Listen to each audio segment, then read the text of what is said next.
बिस्मिल्लाहिर्रहमानिर्रहीम। अस्सलाम वालेकुम यूनिवर्सिटी कुकिंग यूट्यूब चैनल पर आपको खुशामदीद। आज फिर मैं हाजिर हुई एक नई सब्ज़ी की रेसिपी के साथ। तो आज मैं लाई हूँ आपके लिए खीरे का सालन। आपने आज तक खीरे सलाद में तो खाए होंगे, लेकिन शायद आज तक आपने इसका सालन ना खाया हो। तो आज हम आप बनाएंगे खीरे का सालन। ये इतने मज़े का बनेगा, तो जब आप खीरे का सालन खाएंगे तो आप हैरान रह जाएंगे। तो आप बार बार इसको बनाकर खाएंगे। तो चलते हैं हम इस मज़ेदार से खीरे के सालन को बनाना स्टार्ट करते हैं।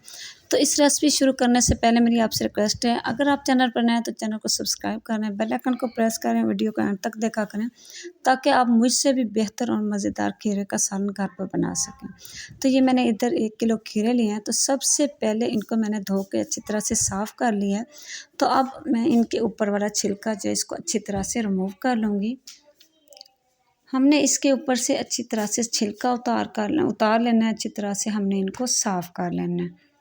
तो ये आप देख सकते हैं कि खीरे के ऊपर से मैंने अच्छी तरह से छिलका उतार लिया। इसको मैंने अच्छी तरह से साफ़ कर लिया। तो अब ये जो इसके ऊपर वाला हिस्सा है, हमने इसको छुरी की मदद से उतार लेना है, या जो थोड़ा बहुत ये रह गया छिलका, इसको भी मैं छुरी की मदद से उतार लूँगी। और नीचे वाली साइड से भी मैं इसको थोड़ा सा काट लूँगी। तो इसी तरह से बाकी जो खीरे हैं उनके ऊपर से भी मैं छिलका रिमूव कर लूँगी। तो अब इस खीरे को मैं काट लूँगी इस तरह से दरमियाने साइज़ के इसमें के मैं टुकड़े काट लूँगी। तो ये आप देख सकते हैं सारे खीरे जो थे उनको मैंने छोटे छोटे से दरमियाने टुकड़ों में काट लिया। हमने इसके ज़्यादा बड़े टुकड़े भी नहीं करने, और ना ही हमने इसके बिल्कुल छोटे छोटे से पीस करने। दरमियाने से साइज़ के हमने इसके टुकड़े कर लेने हैं। तो आपने आज तक खीरे का सलाद तो खाया होगा, तो आज हम इसका सालन भी बना लेते हैं। तो चलते हैं कढ़ाई की तरफ। तो इधर मैंने कढ़ाई ली है, बिस्मिल्लाहिर्रहमानिर्रहीम। तो अब इसके अंदर मैं डाल दूँगी घी। घी को हम अच्छा सा गरम कर लेंगे।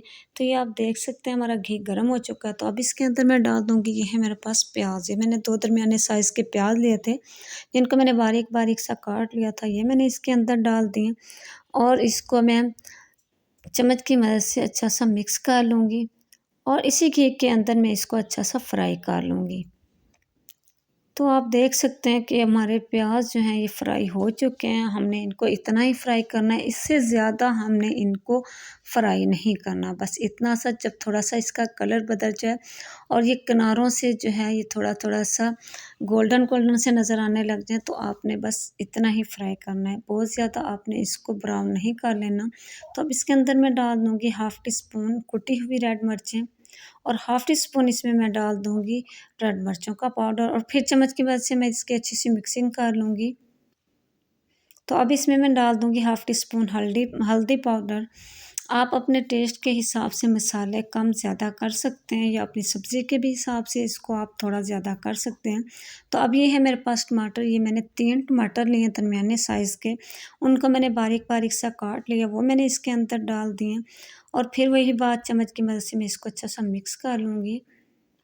तो अब हम इसके अंदर लहसुन अदरक का पेस्ट नहीं डालेंगे। प्याज जब हम फ्राई कर लेंगे तो उसके बाद हम इसमें टमाटर मसाले वगैरह डालेंगे, लेकिन हम इसके अंदर लहसुन अदरक का पेस्ट बिल्कुल ही नहीं डालेंगे। सारी सालन के अंदर अंत तक इस रेसिपी में ना इसमें लहसुन जाएगा, ना ही अदरक जाएगा।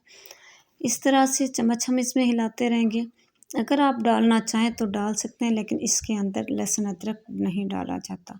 तो इधर 1 टीस्पून मैंने इसमें डाल दिया खुश्क धनिया का पाउडर, और फिर वही बात, चम्मच की मदद से हम इसकी अच्छी सी मिक्सिंग कर लेंगे। चम्मच हम इसमें वक्फे वक्फे से हिलाते रहेंगे। तो अब इसमें मैं डाल दूँगी थोड़ा सा पानी, ताकि हमारा मसाला जलने ना पाए, और फिर वही बात, हम इसकी मिक्सिंग कर लेंगे। तो अब हमने इसकी ग्रेवी सी तैयार कर लेनी है। तो अब इसके ऊपर मैं रख दूँगी ढक्कन। 2 से 3 मिनट तक इसको मैं ढक के रख दूँगी, ताकि हमारे ये प्याज और जो हमने इसमें टमाटर डाले हैं ये अच्छे से गल जाएँ, और ताकि इनकी अच्छी सी ग्रेवी तैयार हो जाए। और फिर वही बात, इसकी मैं मिक्सिंग कर लूँगी। तो इसी तरह से मीडियम फ्लेम पे मैं इसकी अच्छी सी ग्रेवी तैयार कर लूँगी। हमने मसाले को तकरीबन 4 से 5 मिनट तक पकाना है।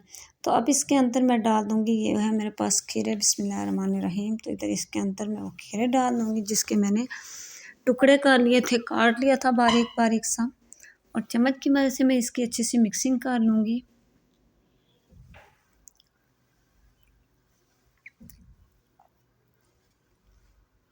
आजकल खीरा बहुत सस्ता है और ये खीरे का मौसम है और आम ये खीरा मिल जाता है।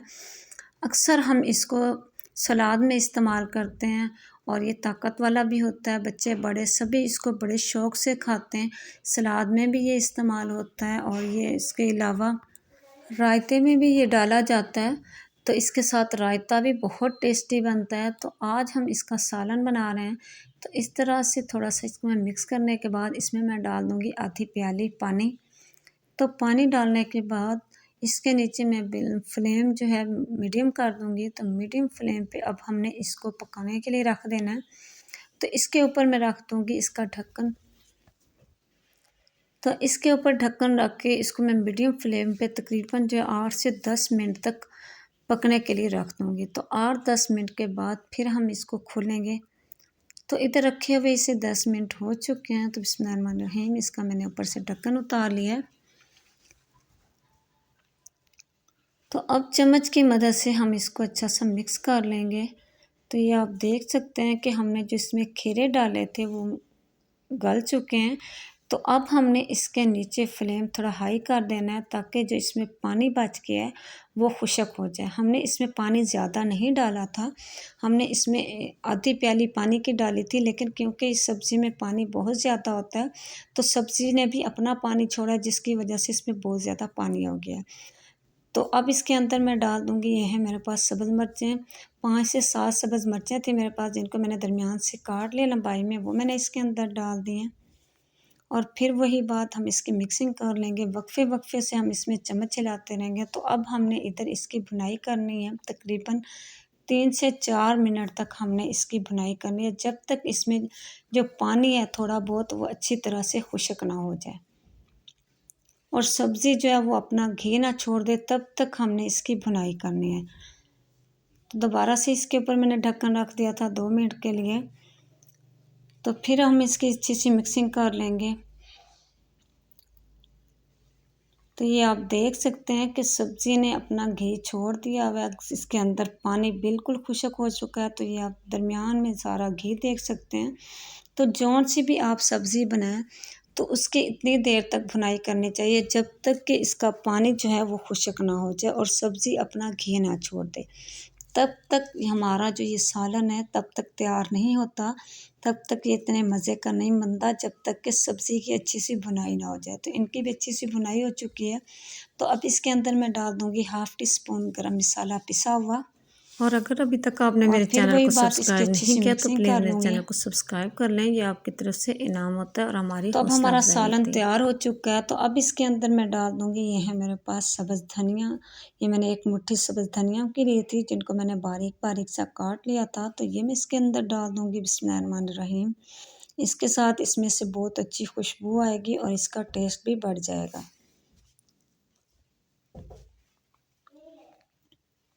तो अब इसके नीचे मैं फ्लेम बंद कर दूँगी। तो अब चलते हैं इसके फाइनल लुक की तरफ। तो ये मैंने प्लेट लिया, बिस्मिल्लाहिर्रहमानिर्रहीम, इधर मैं आपको निकाल के दिखाती हूँ। तो जब आप ये इस तरह से सालन बनाएंगे तो कोई भी ये नहीं जान सकेगा कि ये आपने खीरे का सालन बनाया। वो जब खाएंगे तो आपसे ज़रूर पूछेंगे ये बहुत ही टेस्टी बना है। तो आप इसकी लुक से भी अंदाज़ा लगा सकते हैं कि कितनी ज़बरदस्त इसकी लुक आई है। इसका टेस्ट बहुत ही अच्छा है। जब आप बनाएंगे तो तभी आपको अंदाज़ा होगा। एक दफ़ा ज़रूर बनाइए, बच्चों को खिलाएं, बड़ों को खिलाएं, बच्चे बड़े सभी बड़े शौक़ से इसको खाएंगे। और कमेंट्स बॉक्स में मुझे ज़रूर बताइएगा कि आपका सालन कैसे का बना, और मैं उम्मीद करूँगी आज की रेसिपी आपको बहुत पसंद आई होगी। अगर रेसिपी पसंद आए लाइक करना, शेयर करना, सब्सक्राइब करना हरगिज़ ना भूला करें। इजाज़त चाहूँगी सिटी कुकिंग यूट्यूब चैनल की तरफ से। अगली वीडियो तक अल्लाह हाफ़िज़, अस्सलाम वालेकुम।